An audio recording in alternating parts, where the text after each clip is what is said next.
ಡಿ.ಕೆ. ಶಿವಕುಮಾರ್ ಅವರು, ಡಿ.ಕೆ. ಬ್ರದರ್ಸ್, ಡಿ.ಕೆ. ಸುರೇಶ್ ಅವರು ಇಬ್ಬರೂ ಸೇರಿದಂತೆ ಹಲವು ಹೇಳಿಕೆಗಳನ್ನು ಕೊಡ್ತಾ ಇದ್ದಾರೆ. ಈ ಹೇಳಿಕೆಗಳ ಅರ್ಥ ಏನು? ಯಾರೇ ಬರಲಿ ನಾವು ಎದುರಿಸ್ತೀವಿ ಅಂತ ಹೇಳಿ. ಸೊ ನಾವಾ ದೇವೇಗೌಡರ ಫ್ಯಾಮಿಲಿಗೆ ಡಿ.ಕೆ. ಬ್ರದರ್ಸ್ ಸವಾಲ್ ಹಾಕಿದ್ದಾರೆ. ಬೆಂಗಳೂರು ಗ್ರಾಮೀಣಕ್ಕೆ ಯಾರೇ ಬಂದರೂ ಕೂಡ ಓಕೆ ಎದುರಿಸ್ತೀವಿ ಅಂತ ಹೇಳಿ.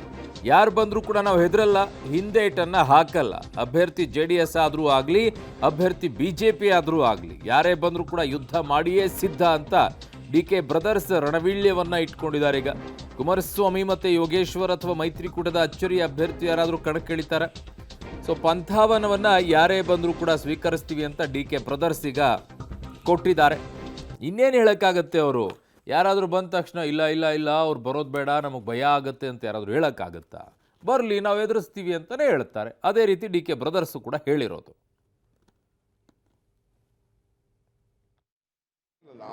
ನಾವು ಚುನಾವಣೆ ಮುಗಿದ ಮೇಲೆ ಚುನಾವಣೆ ನೆಕ್ಸ್ಟ್ ಡೇ ಇಂದನೇ ಎಲೆಕ್ಷನ್ ಮಾಡ್ತೀವಿ. ನಾವು ಕಟ್ ಹಾಕ್ಬೇಕು ಅಂತೇಳಿ ಸಾಕಷ್ಟು ಮೈತ್ರಿ ನಾಯಕರು ಹೋರಾಡ್ತಾರೆ ಅಂತ ಕಟ್ ಹಾಕಿದ್ರಲ್ಲೇನೆ, ಪುಟ್ಟಣ್ಣನ ಕಟ್ ಹಾಕ್ಬೇಕು ಅಂತ ಇಬ್ರು ಸೇರಿದ್ರಲ್ಲ, ಹಂಗೆ ಇದು ಕಟ್ ಹಾಕ್ತಾರೆ. ಏನಿಲ್ಲ, ನಾವು ಚುನಾವಣೆ ಮುಗಿದ ಮೇಲೆ ಚುನಾವಣೆ ನೆಕ್ಸ್ಟ್ ಡೇ ಇಂದನೇ ಎಲೆಕ್ಷನ್ ಮಾಡ್ತೀವಿ. ನಾವು ಕಟ್ ಹಾಕ್ಬೇಕು ಅಂತೇಳಿ ಸಾಕಷ್ಟು ಮೈತ್ರಿ ನಾಯಕರು ಹೋರಾಡ್ತಾರೆ ಅಂತ ಕಟ್ ಹಾಕಿದ್ರಲ್ಲೇನೆ, ಪುಟ್ಟಣ್ಣನ ಕಟ್ ಹಾಕ್ಬೇಕು ಅಂತ ಇಬ್ರು ಸೇರಿದ್ರಲ್ಲ, ಹಂಗೆ ಇದು ಕಟ್ ಹಾಕ್ತಾರೆ. ಏನಿಲ್ಲ, ನಾವು ಚುನಾವಣೆ ಮುಗಿದ ಮೇಲೆ ಚುನಾವಣೆ ನೆಕ್ಸ್ಟ್ ಡೇ ಇಂದನೇ ಎಲೆಕ್ಷನ್ ಮಾಡ್ತೀವಿ. ನಾವು ಓಕೆ, ನನ್ನ ಸಹೋದ್ಯೋಗಿ ಸುಕೇಶ್ ನನ್ನ ಸಂಪರ್ಕಕ್ಕೆ ಸಿಗ್ತಾ ಇದ್ದಾರೆ. ಸುಕೇಶ್, ಹಾಗಿದ್ದಾಗ ಒಂದು ಕಡೆಗೆ ಡಿ.ಕೆ. ಬ್ರದರ್ಸ್ ಈಗ ಅವ್ರು ಬಂದರೆ ನಮಗೆ ಭಯ ಆಗುತ್ತೆ, ನಿಲ್ಬೇಡಿ ಅಂತ ಅವ್ರು ಹೇಳೋಕ್ಕಾಗತ್ತೆ? ಹಂಗೆ ಹೇಳಲ್ಲ. ಬಟ್ ರಾಜಕೀಯವಾಗಿ ನೋಡಿದ್ರೆ ಒಂದು ರೀತಿಯಾದಂಥ JDS ಮತ್ತು BJPಯ ಮೈತ್ರಿ ಕಳೆದ ಬಾರಿ 1 ಲಕ್ಷ ಮಾರ್ಜಿನ್ ಮಾತ್ರ ಆಯಿತು, ಬರೀ BJP ಅಭ್ಯರ್ಥಿಯಾಗಿ ಅಖಾಡಕ್ಕೆ ಇಳಿದೇನೆ.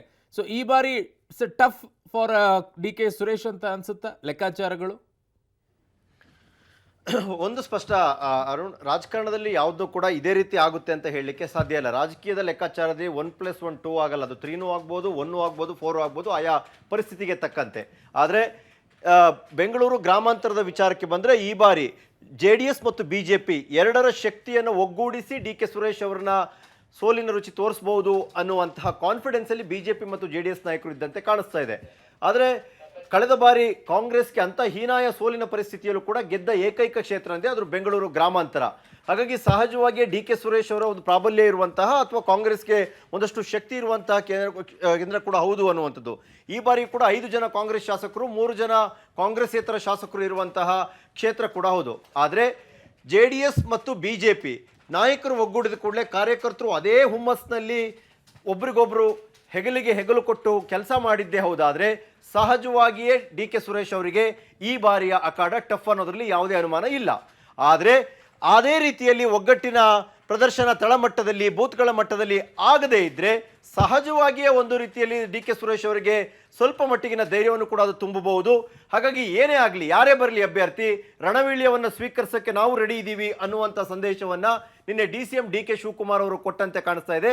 ಯಾಕಂದರೆ ಬೇರೆ ಬೇರೆ ಹೆಸರುಗಳು, ಅದು ಯೋಗೇಶ್ವರ್ ಬರ್ತಾರೆ ಅಂತನೋ, ಕುಮಾರಸ್ವಾಮಿ ಬರ್ತಾರೆ ಅಂತನೋ, ಅಥವಾ ಡಾಕ್ಟರ್ ಬರ್ತಾರೆ ಅಂತನೋ, ಹೀಗೆ ಬೇರೆ ಬೇರೆ ರೀತಿಯಲ್ಲಿ ಚರ್ಚೆಗಳಾಗ್ತಾ ಇರೋದ್ರಿಂದ ಸಹಜವಾಗಿಯೇ ಡಿ.ಕೆ. ಸಹೋದರನ ಈ ಬಾರಿ ಕಟ್ಟೆ ಹಾಕಬಹುದು ಅನ್ನುವಂಥ ಮಾತುಗಳು JDS ಮತ್ತು BJP ನಾಯಕರಲ್ಲಿ ನಡೀತಾ ಇದ್ದ ಹೊರತಾಗಿಯೂ ಕೂಡ ಈ ಬಾರಿಯ ಬ್ಯಾಟಲ್ಗೆ ಹೆದರುವ ಪ್ರಶ್ನೆಯೇ ಇಲ್ಲ. ಯಾರೇ ಬಂದರೂ ಕೂಡ ಅದನ್ನು ಫೇಸ್ ಮಾಡ್ತೀವಿ ಅನ್ನುವ ಮೂಲಕ ಒಂದು ರೀತಿಯ ಪಂಥಾಹ್ವಾನವನ್ನು ಡಿ.ಕೆ. ಬ್ರದರ್ಸ್ ಕೊಟ್ಟಂತೆ ಕಾಣಿಸ್ತಾ ಇದೆ. ಅರುಣ್. ಓಕೆ ಸುಕೇಶ್, ನಿಮ್ಮೆಲ್ಲ ಮಾಹಿತಿಗೆ ಧನ್ಯವಾದಗಳು. ಸೊ ಇಲ್ಲಿ ಯಾರೇ ಕಣಕ್ಕೆ ಇಳಿದ್ರು ಕೂಡ ಎದುರಿಸ್ತೀವಿ ಅಂತಲೇ ಹೇಳಬೇಕಾಗತ್ತೆ. ಅವ್ರು ಬಂದರೆ ನಮಗೆ ಭಯ ಆಗುತ್ತೆ, ಅವ್ರು ಬಂದರೆ ನಾವು ನಿಲ್ಲೋಲ್ಲ, ಈ ಥರ ಎಲ್ಲ ಹೇಳೋಕ್ಕಾಗೋದಿಲ್ಲ. ಬಟ್ ದ ಫೈಟ್ ಈಗ ಏನೇ ಡಿಪೆಂಡ್ ಆಗೋದ್ರೂ ಕೂಡ ಕಾರ್ಯಕರ್ತರ ಮೇಲೆ ಡಿಪೆಂಡ್ ಅನ್ನೋದಂತೂ ಸ್ಪಷ್ಟ. ಕಾರಣ JDS ಮತ್ತು ಕಾಂಗ್ರೆಸ್ ಮೈತ್ರಿ ಆದಾಗ ಎರಡೂ ಪಕ್ಷಗಳಿಗೆ ಸಮಸ್ಯೆ ಆಗಿದ್ದು ಕಾರ್ಯಕರ್ತದ್ದೇ. ಆದರೆ ಈಗ JDS BJP ಮೈತ್ರಿ ಆಗಿರೋದ್ರಿಂದ ಕಾರ್ಯಕರ್ತರು ಇದನ್ನು ಹೇಗೆ ಸ್ವೀಕಾರ ಮಾಡಿ ಒಗ್ಗಟ್ಟಿನಿಂದ ನಿಲ್ತಾರೆ ಅನ್ನೋದ್ರ ಮೇಲೆ ಡಿಪೆಂಡ್ ಆಗುತ್ತೆ.